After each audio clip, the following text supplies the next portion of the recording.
The night was shattered by chaos as the old world crumbled into darkness.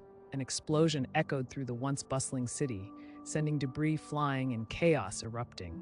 In the aftermath, Sarah found herself alone, her heart pounding against her ribcage as she surveyed the destruction around her. The air was thick with smoke, and the acrid smell of burning rubble filled her lungs. Days passed, and Sarah's situation grew desperate. She was a prisoner in a shattered world, fighting not only against the elements but also against her own fear. With dwindling supplies, every decision weighed heavily on her shoulders. She rummaged through the wreckage, scavenging for food and water, her hands bloodied and calloused. Every bite was a reminder of how far she had fallen. As night fell, a chilling sound broke the silence, the unmistakable footsteps of her captors. Panic surged through her veins as she ducked behind a shattered wall.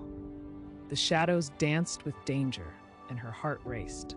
She had to make a choice: stay hidden and risk starvation, or fight back against the looming threat. The weight of her decisions pressed down like a vice. In a moment of sheer instinct, she lunged from her hiding spot, adrenaline surging as she sprinted towards the only exit she could see.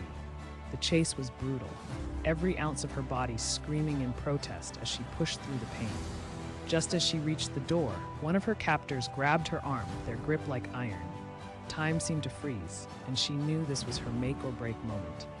With a final burst of strength, Sarah broke free, collapsing onto the cold ground outside. The air was crisp, and the stars were a distant memory of hope. Though she was free from her captors, she realized survival came with its own scars. She had transformed, but at what cost? The weight of her choices lingered as she looked back at the darkened buildings, knowing the fight for survival was far from over.